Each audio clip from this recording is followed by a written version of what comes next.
Assalamualaikum warahmatullahi wabarakatuh. Kita lanjutkan dari video sebelumnya.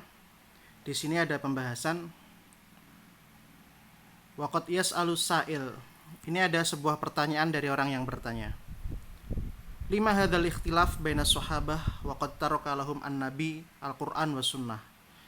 Mengapa kok sampai terjadi perbedaan pendapat di antara para sahabat, sedangkan Rasulullah itu sudah meninggalkan kepada mereka itu Al-Quran dan Sunnah? Kan sudah dikasih Al-Quran, sudah dikasih Sunnah, lah kok masih ada terjadi perbedaan pendapat? Mengapa? Jadi perbedaan pendapat ini sudah terjadi sejak zamannya sahabat itu yang sudah pernah berhubungan langsung dengan Nabi, pernah hidup sezaman dengan Nabi, itu saja loh sudah terjadi perbedaan pendapat, apalagi di zaman kita sekarang. Jawabannya adalah annal ikhtilaf alladhi hadatha baina sahabah fi hadhihi alwaqa'i wa ghairuha yarji'u li iddati asbab minha. Bahwasanya perbedaan pendapat yang terjadi di antara sahabat terkait dengan kasus-kasus seperti ini, itu sebabnya ada beberapa sebab. Di antaranya adalah yang pertama,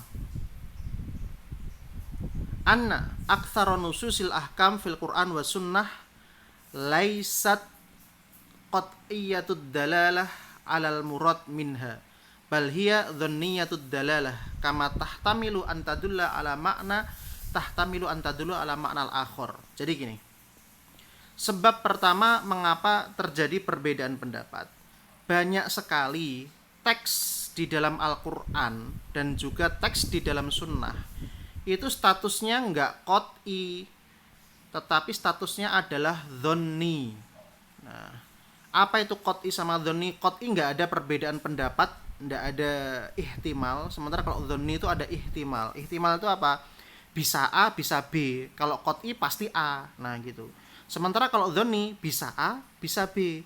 Nah, sebab pertama ini terjadi perbedaan pendapat karena teks yang terdapat di dalam Al-Quran dan teks yang terdapat di dalam sunnah itu banyak yang statusnya itu dhonni. Dhonni tadi saya jelaskan bisa A, bisa B. Sementara kalau qat'i A. Nah, yang menjadi masalah adalah saat teks-teks di dalam Al-Quran dan di dalam sunnah itu statusnya dhonni, bisa A, bisa B, maka terjadilah perbedaan pendapat. Contohnya ini sekarang, contohnya min amthilati dzalika, nomor 1, ikhtilafuhum fi fahmil quru' min qaulihi ta'ala. Jadi para sahabat itu berbeda pendapat tentang pemahaman apa yang disebut dengan quru' dalam ayat Al-Quran yang berbunyi wal mutallaqatu yatarabbasna bi anfusihinna thalathata quru', 3 quru'. Jadi orang yang wanita-wanita yang dicerai itu masa iddahnya adalah 3 quru'. Nah, yang menjadi pertanyaan, 3 quru' itu apa 3 quru'? Maka Umar dan Ibnu Mas'ud berpendapat bahwasanya quru' itu haid. Jadi wanita yang bercerai itu masa iddahnya adalah 3 kali haid. Sedangkan Zaid bin Thabit melihat quru' itu artinya bukan haid, tetapi adalah suci. Jadi harus 3 kali suci. Nah, ini wasababu hadzal ikhtilaf, sebab terjadi perbedaan pendapat ini adalah bahwasanya quru' di dalam bahasa Arab itu bisa bermakna suci, bisa bermakna haid. Jadi quru' itu bisa bermakna suci, juga bisa bermakna haid. Maksudnya bagaimana perbedaan pendapat ini? Perbedaan pendapat itu gini, misalkan ada wanita yang bercerai. Kalau menurut pendapatnya Umar dan Ibnu Mas'ud, ketika dia sudah haid 3 kali, haid pertama, haid kedua, haid ketiga. Ketika haid ketiga meskipun dia belum suci, maka masa iddahnya sudah habis kalau menurut Umar dan Ibnu Mas'ud. Sehingga ketika haid ketiga dia boleh menikah menurut Umar dan Ibnu Mas'ud. Sementara kalau menurut Zaid bin Thabit, 3 kali quru' itu adalah 3 kali suci. Jadi misalkan suci pertama, suci kedua, suci ketiga. Maka ketika orang haid yang ketiga, ketika orang yang haid ketiga ini dia belum suci, Kalau menurut Zaid bin Thabit, dia masih berada dalam masa iddah dan belum boleh menikah lagi. Tapi kalau menurut Umar dan Ibnu Mas'ud, ketika dia haid ketiga meskipun belum suci, dia sudah selesai iddah dan boleh menikah lagi. Ini perbedaan pendapatnya karena kuru itu sendiri memiliki makna suci dan juga memiliki makna haid, itu ya. Kemudian yang berikutnya, contoh yang kedua adalah Afta Ibnu Mas'ud. Ibnu Mas'ud ini berfatwa, Anna zauj idza ala min zaujihi wa madat arba'ata ashhur duna ayyafi'a faqad talaqah ba'inah. Ibnu Mas'ud ini berfatwa bahwasanya seorang suami yang mengilak istrinya. Ilak itu apa tuh? Ilak itu berjanji untuk tidak mencampuri istrinya. Berjanji untuk tidak menyetubuhi istrinya. Itu ilak namanya. Kalau sampai ada suami yang berjanji bilang kepada istrinya bahwasanya dia tidak akan menyetubuhi istrinya lagi, dan itu berlangsung selama 4 bulan tanpa ada tanpa ada kedamaian, maksudnya ya nggak damai lagi, ya udah pokoknya selama 4 bulan itu sudah itu, maka kalau menurut Ibnu Mas'ud yang seperti itu sudah dianggap sebagai tolak bain, dianggap perceraian yang seperti itu. Namun wa afta ghairuhu bi annaha idza madat yuqifu az-zawj. Akan tetapi selain Ibnu Mas'ud ini siapa tidak dijelaskan di sini. Bahwasanya ketika seseorang sudah berlangsung, ilak tersebut sudah berlangsung selama 4 bulan, maka fa imma ayyafi wa imma ayyutlaq. Maka kembali kepada suaminya lagi, apakah dia mau berdamai lagi dengan istrinya atau mau menceraikannya. Nah ini, jadi kalau menurut Ibnu Mas'ud, kalau sampai ada suami yang mengilak istrinya dan sudah berlangsung selama 4 bulan, maka otomatis itu dianggap sebagai talak. Tetapi kalau menurut selain Ibnu Mas'ud bahwasanya yang mengilak istrinya dan sudah berlangsung selama 4 bulan, maka suaminya ditanya lagi, ini mau kamu damai atau mau cerai. Nah seperti itu. Wala yakunu mudul asyhur al arba'ah talaqon, dan tidak dianggap selama lebih dari 4 bulan itu tidak dianggap sebagai tolak. Nah, kenapa kok terjadi perbedaan seperti itu? Karena wa nadhamul ayah, susunan ayatnya sendiri itu memiliki 2 makna ini, kedua-duanya benar. Maka nggak tahu mana yang benar, mana yang salah, mana yang A, mana yang B. Tadi kan saya bilang bahwasanya kalau dhonni itu bisa A, bisa B. Sementara kalau qot itu pasti A. Nah, kenapa kok nomor 2 ini bisa terjadi perbedaan seperti itu? Karena ayat ini lilladzina yu'luna min nisa'ihim tarabbasna fa in fa'u fa in dan sampai terakhir ini bisa bermakna pendapatnya Ibnu Mas'ud, bisa juga bermakna selain pendapatnya Ibnu Mas'ud, seperti itu. Sekarang sunnah perbedaan pendapat kedua. Mengapa kok terjadi perbedaan pendapat di antara sahabat sedangkan sudah dikasih Quran dan sunnah? Kalau yang pertama tadi kan karena teks Al-Quran dan teks sunnah itu sifatnya dhonni, bisa A, bisa B. Nah sekarang yang kedua ini, kenapa kok terjadi perbedaan pendapat? Karena anna sunnah lam takun mudawwanah, karena sunnahnya Nabi itu belum dibukukan dan belum disusun. Walam tajtami al-kalimah ala majmu'ah, dan belum dikumpulkan menjadi satu naskah besar. Wa tunshiru bainal muslimin takuna marja'an lahum 'alas sawa. Jadi sunnah itu belum dibukukan dan belum dibagikan kepada seluruh umat Islam sehingga menjadikan marji', belum seperti itu. Akan tetapi sunnah di zamannya sahabat itu adalah tatanaqal birriwayah. Jadi sunnah di zamannya sahabat itu belum dibukukan, akan tetapi dihafalkan sesuai dengan riwayat, dengan cara riwayat dari ini, dan juga dengan hafalan, seperti itu kan.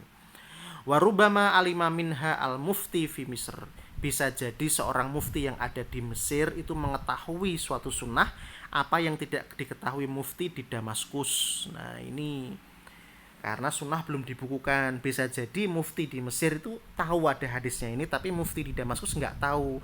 Kenapa kok mufti di Damaskus nggak tahu sementara mufti di Mesir tahu? Ya karena sunnahnya belum dibukukan. Sementara sunnah di zaman sahabat itu hanya sebagai hafalan dan berpindah sesuai dengan riwayat, seperti itu. Nah sekarang contohnya ini, wa mithalun dzalika, contohnya ini, akhraja muslim anna ibnu Umar Akhraja Muslim ana Ibnu Umar kana ya'murun nisa idza ihtasalna ayyanqudna ru'usahunna. Menurut Ibnu Umar, jadi Ibnu Umar ini menyuruh wanita kalau mandi besar. Kalau mandi besar berarti dia kan berhadas besar ya. Jadi setelah suci dari haid atau setelah bersetubuh gitu kan.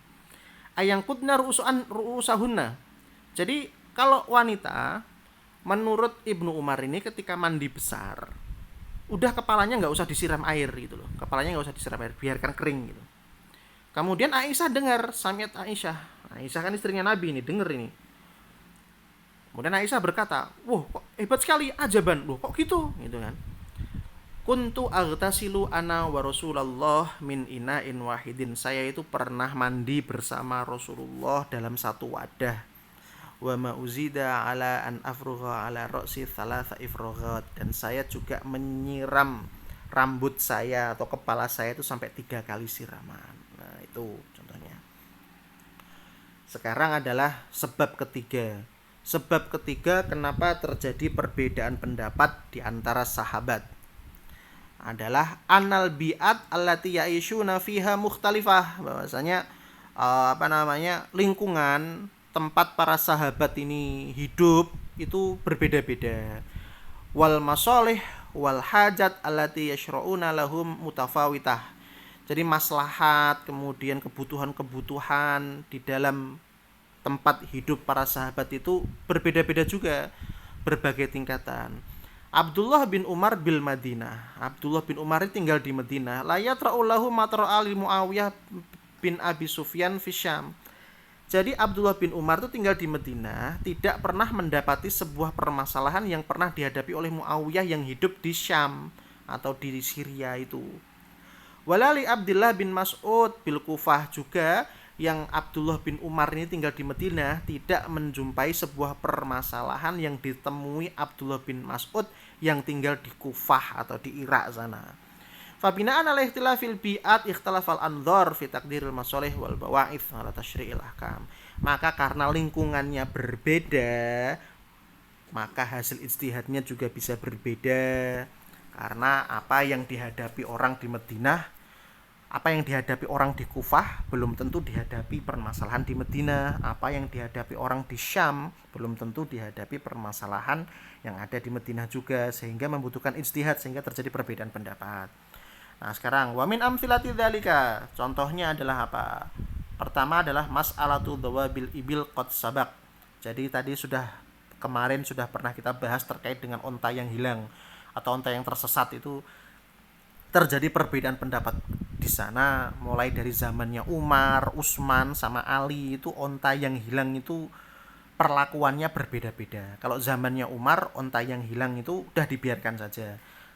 Tapi kalau zamannya Utsman, onta yang hilang itu dijual, kemudian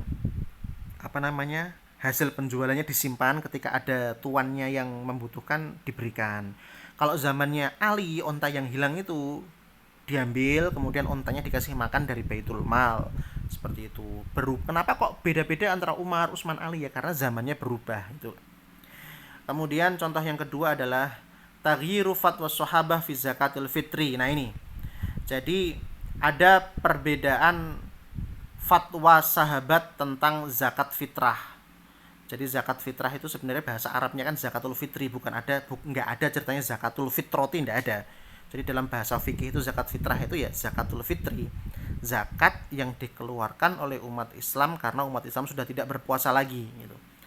Faqad farada Rasulullah sallallahu alaihi wasallam zakat al-fitri so'an minat tamar. Jadi Rasulullah Muhammad SAW itu mewajibkan zakat fitrah itu adalah satu sok berupa kurma kering. Satu sok itu bukan ukuran berat tapi ukuran takaran. Jadi dulu itu orang jual beli beras, nggak ada beras, gandum, kurma, jelai, garam itu tidak dijual dalam satuan berat, kilogram, kintal, itu enggak, tetapi dijual dalam satuan takaran. Jadi satu sok, di bawah sok itu ada mud, itu takaran, berupa takaran. Nah Rasulullah itu mewajibkan zakat fitrah itu satu sok dari tamar.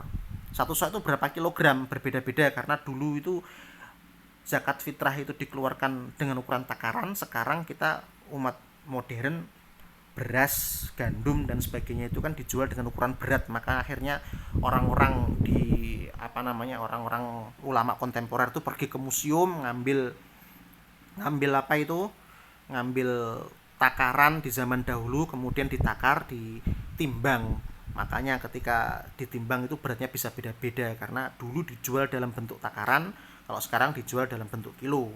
Jadi Nabi Muhammad SAW itu mensyaratkan zakat fitrah itu adalah satu sok dari kurma kering, tamar itu kurma kering ya, au zabib atau anggur kering atau kismis itu, au syair atau jelai. Apa itu jelai itu? Jelai itu sejenis gandum tapi bukan gandum, dia seperti sereal. Au akut, apa itu akut? Akut itu adalah susu kering. Kama sohat bidzalika al hadits, sebagaimana yang tercantum di dalam hadis.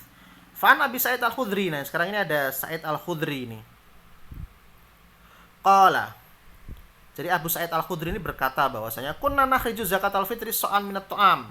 Kita itu mengeluarkan zakat fitrah itu satu sok dari makanan, au so'an min syair atau satu sok dari jelai, au so'an min tamar atau satu sok dari kurma, au so'an min akut atau satu sok dari susu kering, au so'an min zabib atau satu sok berupa satu sok ini apa, anggur kering. Atau anggur kering itu kismis itu loh. Nah, itu. Walakin soha an adat minas sohaba annahum ra'au fi zamanihim nisfa so' min qamah yu'dilu so'an min tamar au syair. Tetapi pernah terjadi di zamannya sahabat bahwasanya para sahabat itu menjumpai di zaman mereka bahwasanya harga setengah sok dari gandum. Ingat, qamah di sini gandum ya. Kalau di atas tadi kan syair itu jelai. Dan gandum sama jelai itu beda. Di zamannya sahabat ini menjumpai bahwasanya satu sok gandum itu ternyata harganya sama dengan satu sok dari kurma kering atau satu sok dari jelai. Jadi gandum setengah sok itu harganya sama dengan kurma kering satu sok atau jelai satu sok. Fa'akhroju nisfa sok minal qamah zakata fitrihim. Maka para sahabat ini yang hidup di zaman mereka ini mengeluarkan zakat fitrahnya enggak satu sok, tapi apa? Setengah sok berupa gandum. Nah, gitu. Kenapa kok para sahabat di zaman tersebut mengeluarkan zakat fitrah setengah sok dari gandum? Karena hadisnya Nabi itu zakat fitrah itu kalau enggak kalau enggak kurma kering atau susu kering atau jelai atau kismis, nggak pernah ada di sini komoh gandum, nggak ada di hadisnya Nabi, nggak ada. Nah, kemudian karena gandum ini bisa dikiaskan dengan jelai dan sedangkan harga gandum itu 2 kali lipat harga jelai, maka para sahabat di zaman tersebut mengeluarkan zakat fitrah hanya setengah sok daripada jelai. Jadi kalau jelai satu sok, kalau gandum itu setengah sok harganya sama, sehingga para sahabat di zaman tersebut mengeluarkan zakat fitrah itu adalah setengah sok dari gandum. Seperti itu. Qala Ibnu Mundzir la na'lam fil qamhi khairan tsabitan anin nabi ya'tamidu alaihi. Jadi ini Ibnu Mundzir nih bilang bahwasanya kita nggak pernah mengetahui bahwasanya gandum atau qamah itu dihadiskan Nabi gitu loh. Jadi Nabi Muhammad itu nggak pernah dalam hadisnya menyebutkan keluarkan gandum, itu nggak pernah, hanya jelai gitu loh. Qamah sama jelai kan beda, qamah sama syair kan beda. Walam yakun al-buru bil Madinah dalikal waktu ila syai' al-yasir minhu. Falamma kathra fi zamani sahabah ra'ana nisfa sa' minhu yaqumu maqama sa' min syair. Ketika zamannya sahabat ini barulah terjadi bahwasanya setengah sok daripada gandum itu harganya sama dengan satu sok kurma kering dan satu sok jelai. Makanya para sahabat mengeluarkan zakat fitrah berupa setengah sok dari gandum itu. Famaru ya Ibnu Mundzir an Utsman wa Ali wa Abi Hurairah wa Jabir wa Ibnu Abbas wa Ibnu Zubair wa ummuhu Asma binti Abi Bakar annahum ra'au fi zakatil fitri nifas minal qamah. Nah, ini diriwayatkan dari Ibnu Mundzir, dari Utsman, dari Ali, dari Abi Hurairah, dari Jabir, dari Ibnu Abbas, dari Ibnu Zubair wa ummuhu Usamah binti Abi Bakar bahwasanya mereka berpendapat. Nah, ini annahum ra'au, mereka semua ini berpendapat, dari Ibnu Mundzir, Utsman, Ali, Abu Hurairah ini berpendapat semuanya ini. Pendapatnya para sahabat bahwasanya zakat fitrah itu di zaman mereka itu adalah setengah sok dari gandum, meskipun sejatinya Nabi Muhammad memerintahkan zakat fitrah itu satu sok berupa jelai, satu sok berupa kurma dan sebagainya, itu kan. Oke.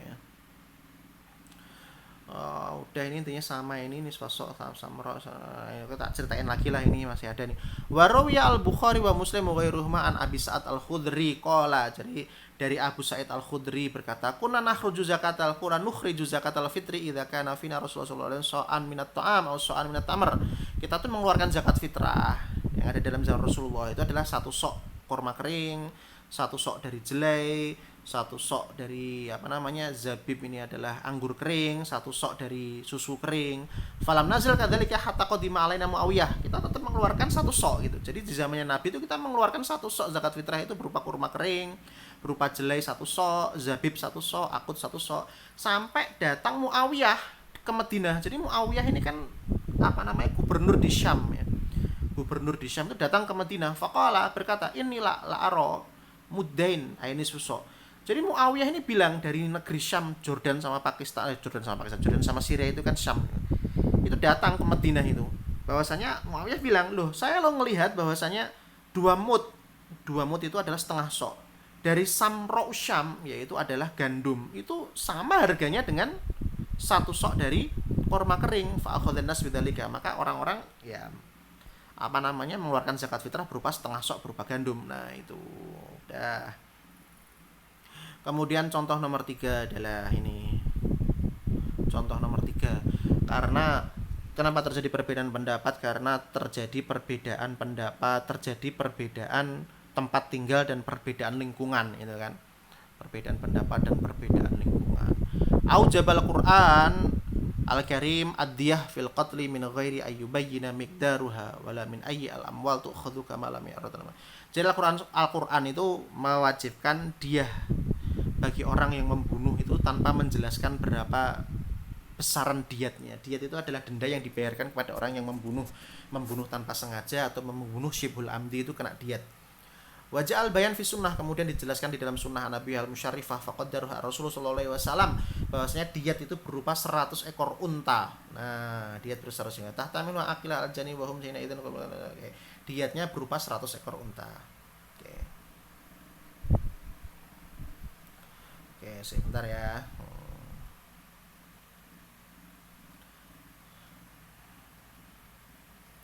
Nah, ini kemudian jala aslad diyah minal ibil. Oke lah, bahwasanya diat itu pertama kali ya unta gitu loh kan. Unta. Pokoknya diat itu kapan? 100 ekor unta. Nah, walakinnahu kana yuqaddiruha fi ba'dil ahyan bidzahab aw bifiddah.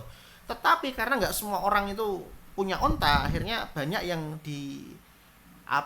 dinilaikan dengan senilai emas atau senilai perak. Zahab itu emas berupa dinar, dan perak itu adalah dirham. Liman la ibilalahu, bagi orang yang enggak punya unta. Oke, kamu enggak punya unta, oke, berarti bayarnya pakai emas sama pakai perak. Wa balagha taqdiruhu laha tsamani mi'ah dinar. Nah, akhirnya jadi pada dasarnya itu diat itu kan 100 ekor unta. Kemudian akhirnya karena banyak orang yang nggak punya unta, oke lah bayarnya pakai emas dan juga pakai perak. Akhirnya yang bayar pakai emas itu adalah 800 dinar. Jadi dinar itu adalah mata uang dari koin emas, dinar.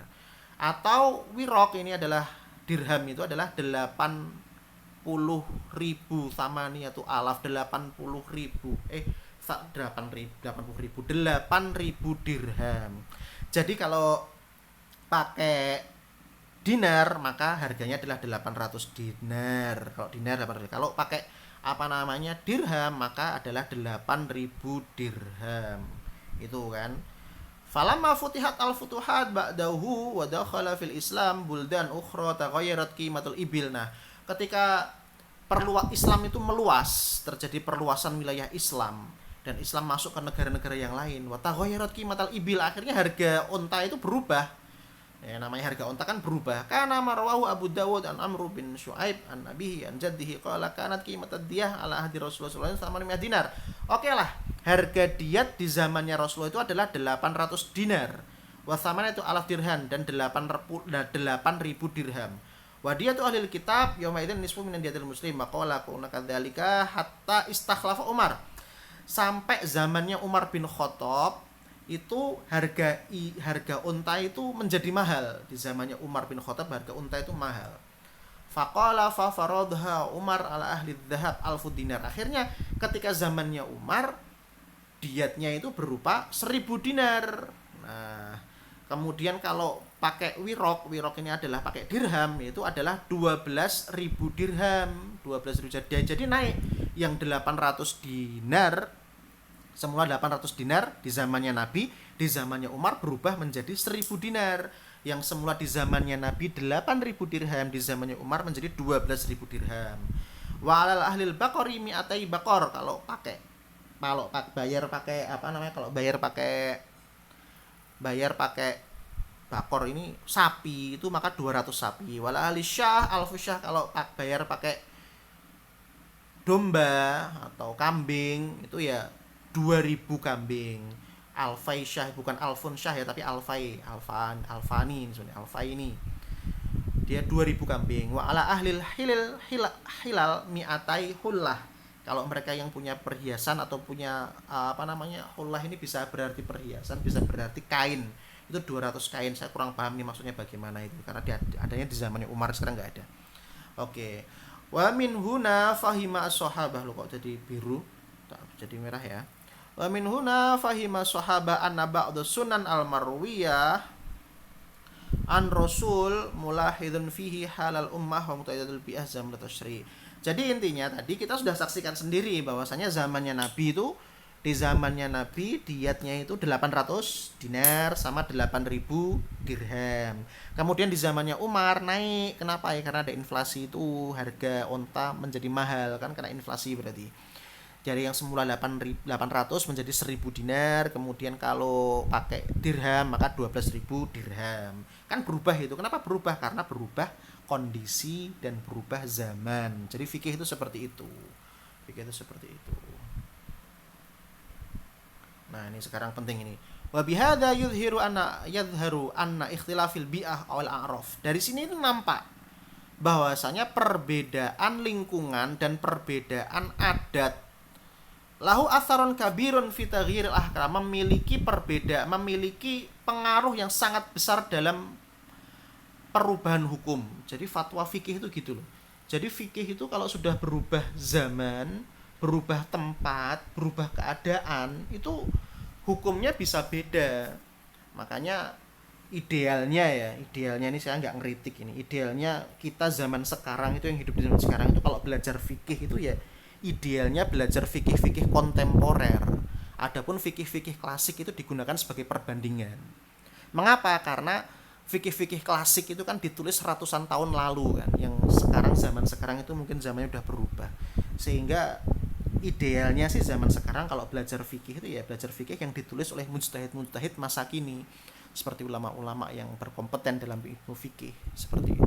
Adapun kalau ngaji kitab-kitab klasik ya tetapi itu hanya untuk perbandingan yang tidak bisa diaplikasikan di zaman sekarang, karena beda zaman, beda lingkungan, beda keadaan, hukum itu loh bisa berubah. Nah, ini kan. Wa fi hadza yaqulu al-Qarafi rahimahullahu fi kitabihi Al-Faruq. Jadi Al-Qarafi ini pernah bilang dalam bukunya, dalam kitabnya yang berjudul Al-Faruq, inda hadithihi anil firaq bainal urfi wal qawli wal urfi al amali fi sadati itibaril urfi taghyiri. Fa mahma tajaddada al urfu i'tabaruhu wa mahma saqata asqatahu. Jadi kalau uruf itu berubah maka ya berubah gitu kan. Kalau uruf itu enggak ada maka ya enggak ada. Wala tajmudu ala mastur fil kitab. Jadi apa yang tertulis di kitab itu nggak baku itu nggak beku, nggak harus letterlek seperti itu selama umur hidupmu. Bal idza ja'aka rajulun, bahkan ketika datang kepadamu seorang laki-laki min ghairi ahli iklimika, orang laki-laki ini datang kepada kamu di luar daerah kamu, yang dimana adatnya berbeda dengan adat kamu, yang dimana lingkungannya berbeda dengan lingkungan kamu, meminta kamu fatwa, gitu kan. Kamu jangan sampai memfatwakan fatwa yang berlaku di negara kamu, tetapi fatwalah sesuai dengan apa yang sesuai dengan keadaan dia. Nah, seperti itu kan. Fahadha huwa al-haq al-wadih, wal jumud alal mangkulat abadan dolal. Dan kita kalau letterlek seumur hidup dari teks hadis sama Al-Quran, jumud ini kan apa ya nggak berkembang gitu loh, maksudnya ya segitu terus letterlek tekstualis apa katanya, kalau bilang A ya A, B hadis bilang A ya A, kalau bilang seperti itu tanpa mengikuti perubahan zaman, ini malah justru dianggap oleh Imam apa namanya ini, siapa ini bilang tadi ini, Al-Qarafi ini justru yang seperti ini malah dolal, sesat ini dalam agama. Karena kenapa? Karena memfatwakan sesuatu letterlek, tidak sesuai dengan keadaan zaman sekarang. Itu kalau menurut Imam Qarafi malah yang seperti malah jumud dolal, sesat dalam agama. Baca belum bimuqtada ulama muslimin wassalamu alaihi. Nah, seperti itu ya. Jadi intinya sebenarnya kalau kita belajar usul fikih ini ya kita tahu sendirilah pemikiran-pemikiran orang Wahabi itu agak nggak relevannya di mana gitu loh. Ya namanya zaman kan berubah. Ketika zaman berubah ya hukumnya bisa berubah. Jangankan zaman sekarang. Lawang zamannya Nabi dengan sahabat yang terpaut hanya beberapa puluh tahun aja itu loh sudah berbeda. Dan ketika berbeda maka fatwa hukumnya juga berbeda, apalagi sekarang. Maka dibutuhkan ijtihad-ijtihad baru di zaman sekarang. Kita lanjutkan pertemuan yang akan datang. Wassalamualaikum warahmatullahi wabarakatuh.